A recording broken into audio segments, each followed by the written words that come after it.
વડોદરા જિલ્લાના ડભોઈ નગરમાં મવડી ભાગોળ, નવી નગરી, હીરા ભાગોળ, નાંદોદી ભાગોળ, વડોદરી ભાગોળ અને મહાલક્ષ્મી માતાના મંદિર પાસે યોજાયેલી હોળીદાન અનોખી વિશિષ્ટ ઉજવણી સમગ્ર વિસ્તારનું મુખ્ય આકર્ષણ બનવા પામી હતી। અહીં દર વર્ષની જેમ આ વર્ષે પણ અલગ રીતે હોલિકા તૈયાર કરવામાં આવી હતી।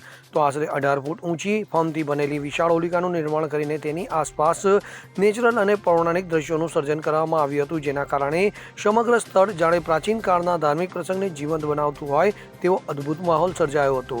આ અનોખા આયોજનને નિહાળવા માટે ડભોઈ ઉપરાંત આસપાસના વિસ્તારોમાંથી પણ મોટી સંખ્યામાં ભક્તજનો ઉમટી પડ્યા હતા। તો દર્શન અને પૂજન માટે લાંબી લાઈનો લાગી હતી। નગરના અગ્રણી નાગરિકો, સમાજના આગેવાનો તેમજ વિવિધ સંસ્થાઓના પ્રતિનિધિઓએ હાજરી આપી કાર્યક્રમની શોભા વધારી હતી। આ સમગ્ર કાર્યક્રમ દરમિયાન વૈદિક મંત્રોચ્ચાર સાથે વિધિવત હોલિકા પૂજન કરવામાં આવ્યું હતું, જેના કારણે વાતાવરણ અત્યંત ભક્તિમય બની જવા પામ્યું હતું।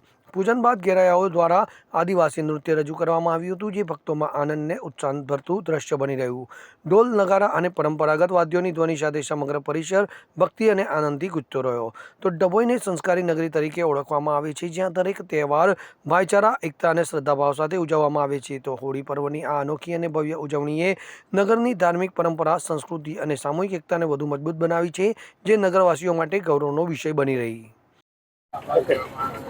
આજ રોજ ફાગણ સુદ પૂનમના દિવસે હોળી મનાવવામાં આવે છે અને હોળી ગામમાં, શહેરમાં, શેરીએ હોળી કરવામાં આવે છે અને હોળી માતા માટે જે બધા છાન છે, લાકડા છે અને બધું પતંગો આ તે બધું ભેગું કરી અને હોળી માતાને સાંજે પૂજા કરવામાં આવે છે અને પૂજામાં ધાણી, ખજૂર, કેરી બધું ચડાવી અને પ્રદક્ષિણા ફરી અને હોળી માતાની પૂજા કરે છે। અને હોળીનું મહત્વ જુઓ તો વિષ્ણુ ભગવાનના ભક્ત પ્રહલાદ છે, તો વિષ્ણુ ભગવાનના ભક્ત પ્રહલાદ છે, એમની બેન હોળી માતામાં અંદર પ્રહલાદને લઈ અને જે નાશ કરવા માંગતા હતા, તો અસુરોનો નાશ થાય છે અને ભગવાનનો વિજય થયો।